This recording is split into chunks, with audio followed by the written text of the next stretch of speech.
Hello student, today I am going to tell you what is the difference between compound interest and simple interest. If you take some money from somebody, then there will be two types of charges on that.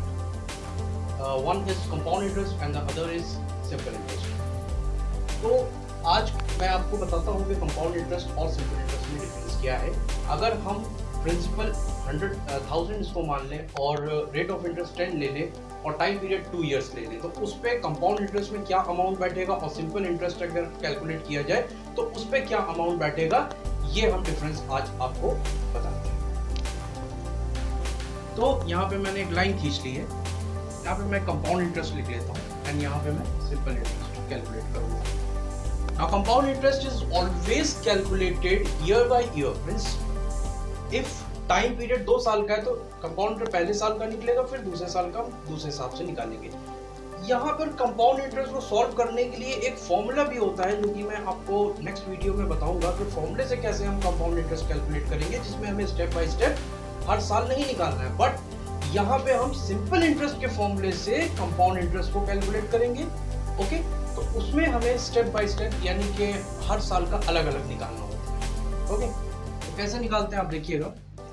Compound interest for the first year आप निकालेंगे तो आप simple interest के फॉर्मूले से PRT upon 100 वही formula लेंगे। Principal हमारा है, जो हम अमाउंट जो हम पैसा लेते हैं किसी से, दैट विल बी प्रिंसिपल।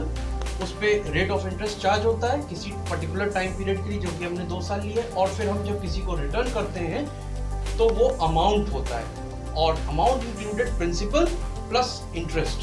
तो amount is always more than the principal, चाहे वो आप कंपाउंड इंटरेस्ट की बात करें, चाहे वो सिंपल इंटरेस्ट में कैलकुलेट किया जाए। Now compound interest for the first year, compound interest for the first year 1000 यानी कि प्रिंसिपल, PRT यानी कि rate of interest into time, 1 साल का लेंगे। अगर 2 साल का है तो हम एक साल लेंगे, अगर 3 साल का होता तब भी एक साल लेते हैं। हमेशा इसमें एक साल का ही कैलकुलेट किया जाता है। अपॉन 100 आप इस तरह से देखेंगे कि हमारा compound interest for the first year we got 100 rupees. Now अब आप देखेंगे कि अमाउंट जो 1 साल के बाद आ रहा है वो हमारा बन रहा है 1100, 1000 प्लस 100 1100 बन रहा है। अब हम compound interest for the second year calculate करेंगे। Compound interest for the second year, जो हमारा अमाउंट फर्स्ट ईयर का था वो हम प्रिंसिपल लेंगे सेकेंड ईयर में। 1100 into 10 the same rate of interest and time period 1 साल लेंगे। Now it is 110 rupees. आप देखिए कि कंपाउंड इंटरेस्ट में पहले साल का इंटरेस्ट से बढ़ के दूसरे साल में आ रहा है, 10% 10 रुपीज का इंक्रीमेंट हो रहा है। ठीक है, now compound interest for the 2 years, जो कंपाउंड इंटरेस्ट 2 इयर्स का टोटल आ रहा है वो आपका 100 रुपीज प्लस 110 दैट इज 210। ये आपका 2 साल का कंपाउंड इंटरेस्ट है। नाउ अब आप अमाउंट कितना देंगे जो आप अपने डेट को क्लियर कर सके। Amount is principal plus interest. Now 1000 plus 210 that is 1210 rupees. ये आपका कंपाउंड इंटरेस्ट होगा, अमाउंट होगा, और ये आप कंपाउंड इंटरेस्ट के अकॉर्डिंग अगर जाएंगे तो ये आपको अमाउंट पे करना पड़ेगा। ठीक है, और 1000 रुपीज लिए आपके बन रहे हैं 2 इयर्स में 1210 rupees. Now we move to simple interest. Simple interest में हम वही PRT अपॉन 100 का फॉर्मूला लेंगे। नाउ इसमें कोई 1 साल का या 2 साल का या 3 साल का हम अलग अलग नहीं निकालते हैं, एक साथ ही निकालेंगे। 2 इयर्स का होगा टाइम पीरियड तो 2 इयर्स लेंगे, 3 ईयर का होता है तो 3 इयर्स लेंगे।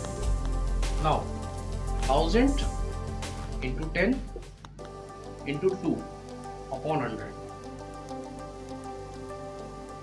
100 इंटू 2 दैट इज 200 रुपीज।